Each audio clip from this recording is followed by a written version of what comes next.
क्या आप भी भक्ति करते करते हो गए हैं परेशान और उस एक भगवान को खोज रहे हैं जो सर्व सुख देता है, अंधे को आंख, कोढ़ीन को काया, बांझन को पुत्र, निर्धन को माया। क्योंकि भगवान की जो परिभाषा है उसमें साफ लिखा हुआ है भगवान ये सारी चीजें देता ही है। लेकिन आज तक हमें इन बातों का पता ही नहीं था। क्यों नहीं पता था? क्योंकि हमारे जो बुजुर्ग थे वो अनपढ़ थे। लेकिन आज आप पढ़े लिखे हैं तो आप अपने ग्रंथों में खोलकर देख सकते हैं कि वो भगवान एक है कौन, जिसकी हमें तलाश है, जो हमें यहाँ भी सुख दे और हमें मोक्ष दे। वो एक भगवान कौन है? तो आज इस वीडियो के माध्यम से हम आपका क्लियर कर देंगे कि वो भगवान है कौन जो सारे सुख दे सकता है। देखिए, एक तरफ है अनिरुद्ध आचार्य और दूसरी तरफ है संत रामपाल जी महाराज जी, जो वेदों से प्रमाणित करते हैं कि वो भगवान है कौन। तो चलिए इस वीडियो में लास्ट तक जरूर बने रहिए और देखिए कि वो भगवान आखिर है कौन जो आपको सर्व सुख दे सकता है। सबसे बड़े भगवान की तलाश कर रहे हैं तो आज आपकी तलाश खत्म हो जाएगी। चलिए तो देख लेते हैं। राधे राधे गुरुदेव। राधे राधे गुरुदेव, मुझे ये पूछना है कि जो भगवान है, सबसे बड़े भगवान, वो कौन है? आप बताओ, सबसे छोटे भगवान कौन है? बाप को भेज, तेरे बस की बात नहीं। इस बहन ने अनिरुद्ध आचार्य जी महाराज से बहुत अच्छा सवाल किया है कि सबसे बड़े भगवान कौन है। तो आज इसी सवाल को क्लियर करने के लिए हम आपके बीच दो संतों के आध्यात्मिक विचार लेकर आए हैं। इस आध्यात्मिक ज्ञान चर्चा में एक तरफ हैं अनिरुद्ध आचार्य जी और दूसरी तरफ हैं जगत गुरु रामपाल जी महाराज। इन आध्यात्मिक संतों में किसका ज्ञान उत्तम है? कमेंट करके हमें अपनी राय अवश्य दें। अगर इस चैनल पर आप पहली बार आए हैं तो फटाफट से वीडियो को लाइक और चैनल को सब्सक्राइब जरूर कर दें। तो चलिए वीडियो शुरू करते हैं। राधे राधे गुरुदेव जी। राधे राधे गुरुदेव, मुझे ये पूछना है कि जो भगवान है, सबसे बड़े भगवान, वो कौन है? आप बताओ, सबसे छोटे भगवान कौन है? नहीं, जैसे अवतार तो सबने लिया है, अवतारों को तो पता है, लेकिन जिनसे अवतार लिया है वो कौन है? भगवान एक ही हैं। यदि आप छोटे बड़े कहेंगे तो छोटे बड़े में दो हो गए, एक छोटा और एक बड़ा। पर हमारे यहाँ तो एक ना छोटा है कोई, ना बड़ा है कोई, भगवान एक है। एको ब्रह्म द्वितीयो नास्ति।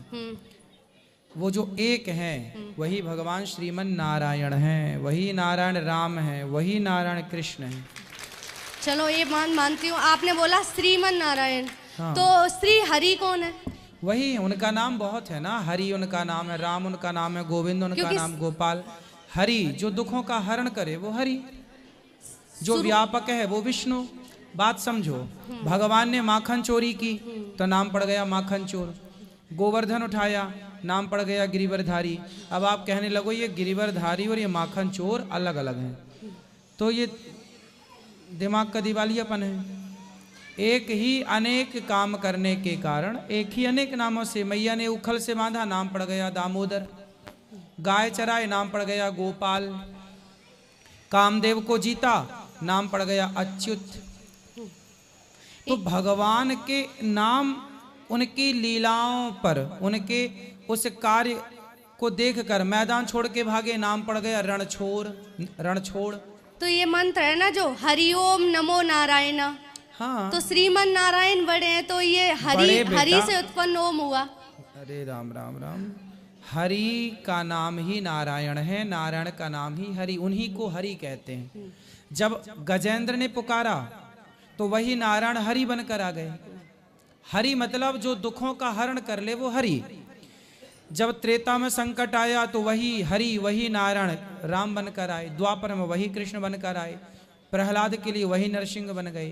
तो वही तो बन रहे हैं हरि और नारायण। अब आप देखो, फिर तो 24 अवतार हैं, तो आप 24 भगवान बना दो। दोस्तों, अभी आपने सुने अनिरुद्ध आचार्य जी महाराज के आध्यात्मिक विचार। आइए अब सुनते हैं संत रामपाल जी महाराज के आध्यात्मिक विचार। अनंत कोट ब्रह्मांड का एक रति नहीं भारे, सतगुरु पुरुष कबीर हैं ये कुल के सिरजनहारे। ना सतगुरु जननी जने उनके माने बापे, पिंड ब्रह्मांड से रहित हैं जाना तीनों तापे। हम सुल्तानी नानक तारे दादू को उपदेश दिया, जात जुलाहा भेद न पाया वो काशी माहे कबीर हुआ। अब ये भी स्पष्ट कर दिया कि जो जुलाहा जाति में प्रकट हुए थे वही परमात्मा अनंत कोट ब्रह्मांड के स्वामी कबीर जी हैं। तो अखिल ब्रह्मांड का नायक, अखिल ब्रह्मांड का स्वामी कबीर साहब हैं, जो बनारस के अंदर, काशी शहर के अंदर जो सह शरीर आकर प्रकट हुए थे, एक कमल के फूल पर शिशु रूप धारण करके विराजमान हुए थे। धीरे धीरे बड़े हुए, तत्व ज्ञान का प्रचार किया। ये हम सब के जनक हैं, ये कुल के मालिक हैं। इन भगवान ने, इस परमात्मा ने आकर के अपना यथार्थ ज्ञान दिया। प्रत्येक युग में आते हैं ये कबीर परमेश्वर, लेकिन अन्य युगों में, सतयुग, त्रेता, द्वापर में, ये अन्य नामांतर करके आ जाते हैं। सतयुग में सत्सुकृत नाम से, त्रेता में मुनिंदर नाम से, और द्वापर में करुणामय नाम से, और कलयुग में अपने ओरिजिनल नाम से आते हैं, कबीर नाम से, कबीर नाम से। तो पुण्यात्माओं,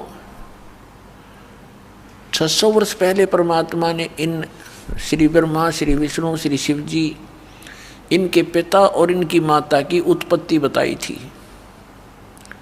ब्रह्मा, विष्णु, महेश के माता पिता की जानकारी परमेश्वर ने 600 वर्ष पहले बताई थी।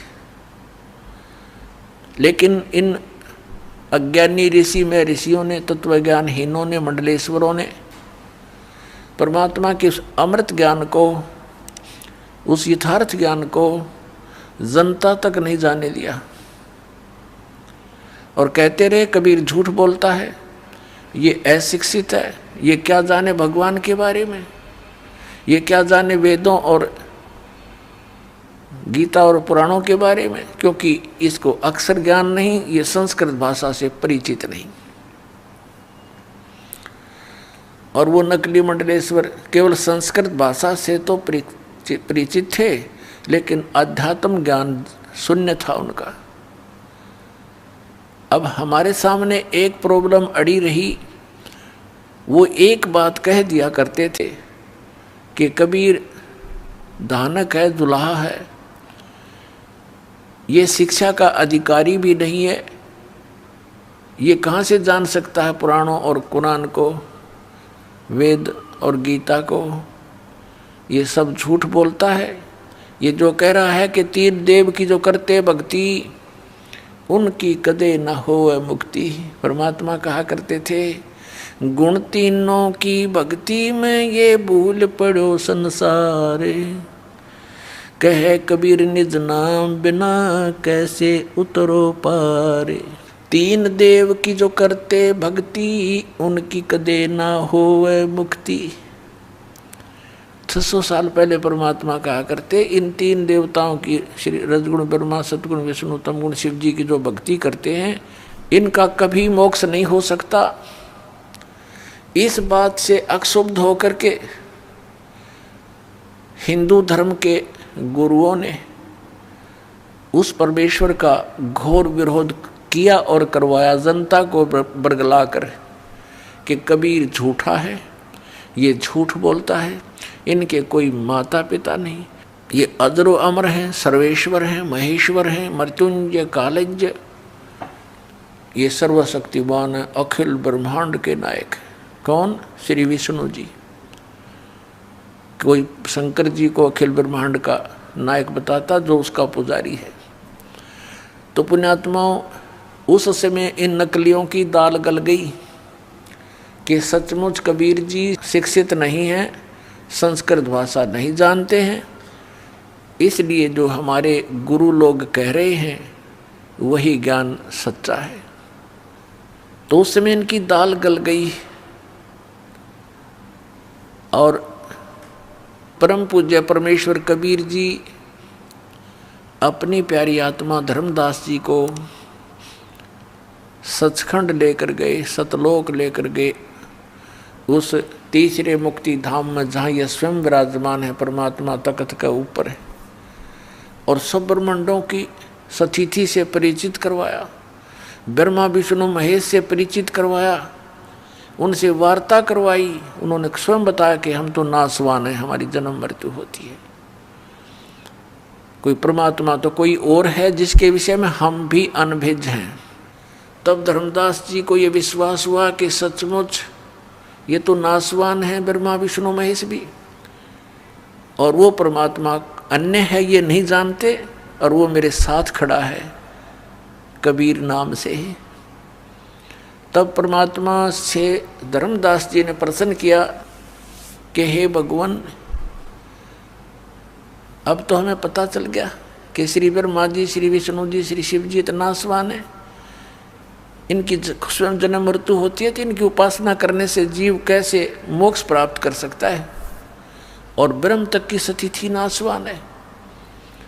हे परमात्मा, इससे ये सिद्ध हुआ कि ये वेद और कतेब, कुरान पुराण और बाइबल, वेद और गीता, इसकी से सिद्ध हो गया कि ये सब झूठे हैं। तब परमेश्वर ने कहा था, वेद कतेब झूठे नहीं भाई, झूठे हैं जो समझे नहीं। ये शास्त्र झूठे नहीं है, झूठे तो वो हैं जिन्होंने समझा नहीं, इनकी समझ में नहीं आया। ये पढ़ते रहे, रट्टा लगाते रहे, घोट लेते संस्कृत को, और अशिक्षित व्यक्तियों के बीच में बैठ के दो विद्वान शास्त्रार्थ किया करते थे। और जिसने संस्कृत ज़्यादा बोल दी, श्रोताओं के हाथ में डिसीजन होता था, जो कुछ भी नहीं समझ रहे थे वो बोल क्या रहे। एक समय कोई सुप्रसिद्ध विद्वान किसी नगर में कथा कर रहा था, प्रवचन किया करता था, आसपास के क्षेत्र में सुप्रसिद्ध था, और ये कहा करते थे कि ऐसा विद्वान वेदों और गीता का, पुराणों का देखा ना सुना, उसकी दंत कथा इतनी होगी। एक अशिक्षित यात्री जा रहा था अपने किसी गंतव्य प्लेस स्थान की तरफ किसी काम से, रास्ते में देखा कि सत्संग चल रहा है, कथा हो रही है, महात्मा कोई कथा कर रहा है। उसके बारे में पूछा तो बताया कि बड़े प्रसिद्ध, बड़े पहुँचे हुए महापुरुष हैं, बड़े विद्वान हैं गीता वेदों और पुराणों के। उसने सोचा ले 10-20 मिनट, आधा घंटा सुन लेता हूँ, फिर सफ़र कर लूँगा। वो बैठ गया सुनने के लिए। अब जब तक वो वहाँ बैठा रहा तब तक वो केवल संस्कृत ही बोलता रहा। अब उस श्रद्धालु ने सोचा कि आध घंटा हो गया, मैंने आगे सफ़र भी करना है, चलता हूँ, बहुत सत्संग सुन लिया। वो जा रहा था, रास्ते में कोई गवाला था, उसने पूछा कि कहाँ से आए हो यात्री, कहाँ जा रहे हो। उस यात्री ने बताया कि मैं ऐसे ऐसे इस गाँव को जा रहा हूँ और इधर से आया हूँ। तो उस गवाले ने कहा कि रास्ते यहाँ इस नगर में एक महात्मा आए हुए हैं, वो सत्संग सुना आपने? तो उसने कहा जी सुन के आया हूँ मैं सत्संग, कैसा लगा? कि क्या बात कही, बस कमाल कर दिया। तो उसने कहा, उस पाली ने, गवाले ने कहा कि कुछ मुझे भी सुना दो, मुझे तो सौभाग्य प्राप्त हुआ नहीं वहाँ जाने का, क्योंकि मैं पशुओं को लिए हुए हूँ, मुझे भी 2 वचन सुना दे जो तू सुन कर आया है। तो वो क्या कहता है यात्री कि ये तो मुझे मालूम नहीं उसने क्या बोला, वो संस्कृत बोल रहा था पर कर दिया कमाल। बता, टट्टू कमाल कर दिया जब तूने ये ही नहीं मालूम उसने बोला क्या, उन्होंने कहा कर दिया कमाल। तो पुण्यात्मा, इस तरह ये लोक वेद के आधार से सुनी सुनाई बातों से एक दूसरे से सुनकर ये महापुरुष और मैं ऋषि पाक रहे थे, न कख नहीं पता था किसी ने भी। अब ये दास ने जो शब्द बोल दिया कि किसी ने भी कुछ पता नहीं था, तो ये भगत समाज का गले नहीं उतरे कि ऐसा क्या किसी को भी मालूम नहीं था किसी को छोड़ो, ब्रह्मा विष्णु महेश को भी ज्ञान नहीं। एक कबीर परमात्मा को छोड़कर या उन महापुरुषों के को छोड़ दो जिनको भगवान मिले, बाकी किसी को ज्ञान नहीं। अपने आत्माओं ये प्रश्न अगर यही छोड़ दिया तो दास का सत्संग सुनना बंद कर देंगे बोली आत्माएं। कहता है ये तो अभिमानी गणा है, अपने आप को विद्वान सिद्ध करना चाहता, सबको कहता किसी को ज्ञान नहीं।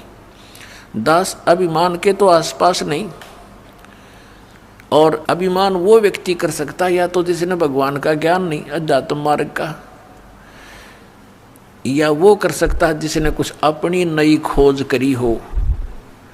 दास का कोई अपना ज्ञान नहीं, सदग्रंथों में जो गूढ़ रहस्य आज तक ये नकली ऋषि महर्षि और ब्रह्मा विष्णु महेश तक नहीं समझ सके, उन गूढ़ रहस्यों को रूबरू किया है, समझा है अच्छी तरह, आपके पास लाया हूँ।